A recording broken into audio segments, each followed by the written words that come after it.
Hello दोस्तों, कैसे हैं आप लोग। दोस्तों, मेरा नाम अविनाश शर्मा है और इस वीडियो में हम डिस्कस करेंगे failure and success.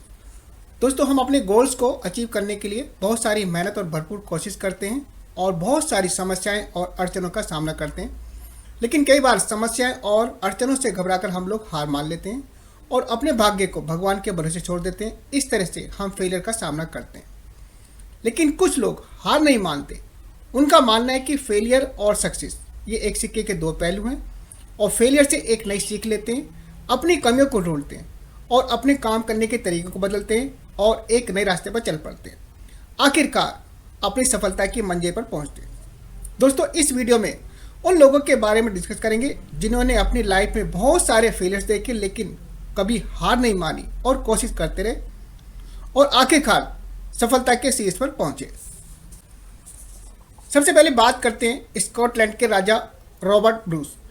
Robert Bruce एक बहुत बहादुर राजा था। एक बार दुश्मन देश ने उसके राज्य पर अटैक कर दिया और इस लड़ाई में रॉबर्ट ब्रूस हार गया और उसे अपना राज्य खोना पड़ा। अपने राज्य को पाने के लिए रॉबर्ट ब्रूस ने 6 बार दुश्मन से लड़ाई की लेकिन हर बार उसे हार का मुंह देखना पड़ा। लगातार हार से रॉबर्ट ब्रूस बहुत निराश हुआ और भाग करके एक जंगल की में गुफा में छुप गया। उस गुफा में रॉबर्ट ब्रूस ने देखा कि एक स्पाइडर अपने जाले पर ऊपर की तरफ बार बार चढ़ने की कोशिश कर रही थी और इस कोशिश में वो बार बार नीचे भी गिर रही थी। लेकिन मकड़ी कोशिश करती रही। आखिर में मकड़ी ऊपर की तरफ पहुंच गई। मकड़ी की इस कोशिश और सफलता को देखकर रॉबर्ट ब्रूस के अंदर एक नई आशा की किरण जागी। रॉबर्ट ब्रूस फिर से तैयारी की और दुश्मन देश पर अटैक किया और इस बार रॉबर्ट ब्रूस की जीत हुई और उसे अपना राज्य वापस मिल गया। और अब बात करते हैं बिल गेट्स। बिल गेट्स को कौन नहीं जानता, world's wealthiest individuals. Bill Gates के बारे में कहा जाता है उन्होंने एक कंपनी स्टार्ट की थी जिसका नाम था टेरिफ और डेटा, जिसका पर्पज ट्रैफिक टेप्स के डेटा को प्रोसेस करना था। बिल गेट्स ने अपना ये आइडिया अपने एक पार्टनर को बेचने की कोशिश की, परंतु प्रोडक्ट ने ठीक से काम नहीं किया और एक फेलियर साबित हुआ। इस फेलियर के बाद भी बिल गेट्स ने हार नहीं मानी और एक नया रास्ता चुना। कुछ साल बाद बिल गेट्स ने एक अपना प्रोडक्ट बनाया, माइक्रोसॉफ्ट प्रोडक्ट, और ये प्रोडक्ट उनके लिए मील का पत्थर साबित हुआ और उन्होंने सफलता के शीर्ष को छुआ।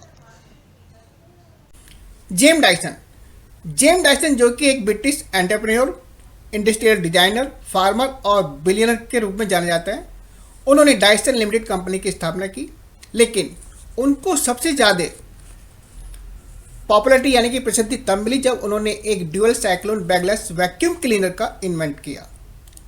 लेकिन उससे पहले इस वैक्यूम क्लीनर को बनाने के लिए जेम्स डायसन को 5127 प्रोटोटाइप तैयार करने पड़े और फाइनली उनको सफलता मिली।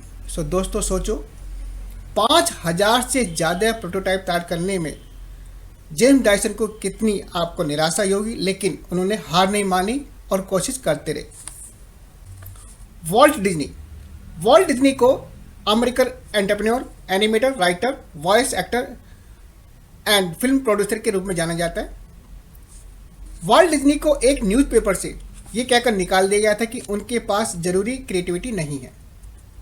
वॉल्ट डिज्नी ने एक कंपनी की स्थापना की, लाफ-ओ-ग्राम स्टूडियो, जो कि आपका एक फेलियर साबित हुआ, यानी कि कंपनी बैंकरप्ट हो गई।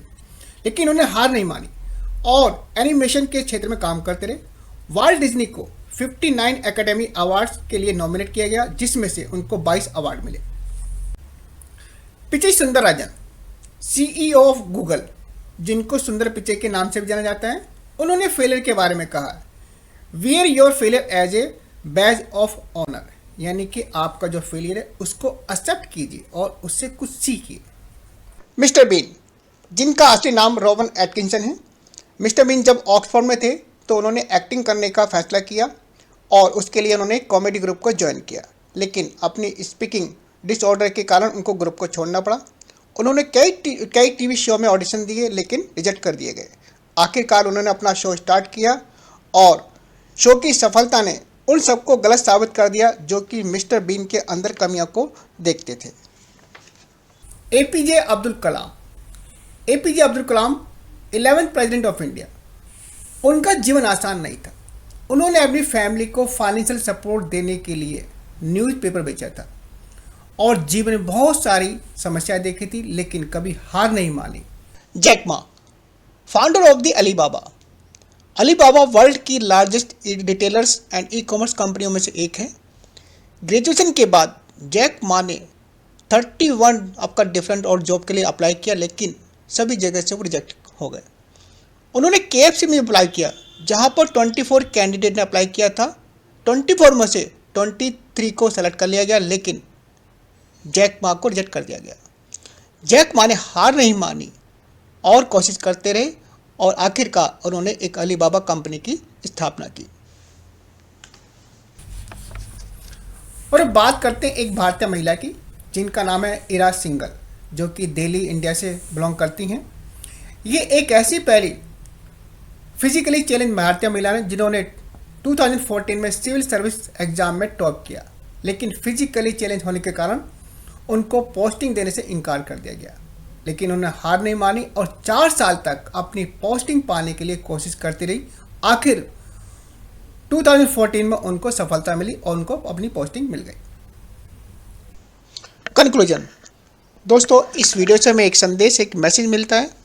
हमारे जीवन में बहुत सारी समस्याएं और अड़चनें आती हैं, लेकिन कभी हार नहीं माननी चाहिए, बल्कि भविष्य में नई नई अपॉर्चुनिटी को सर्च करना चाहिए और अपनी कमियों को देखते हुए नए रास्ते को चुनना चाहिए, क्योंकि सफलता हमेशा कोशिश और कोशिश के बाद ही मिलती है।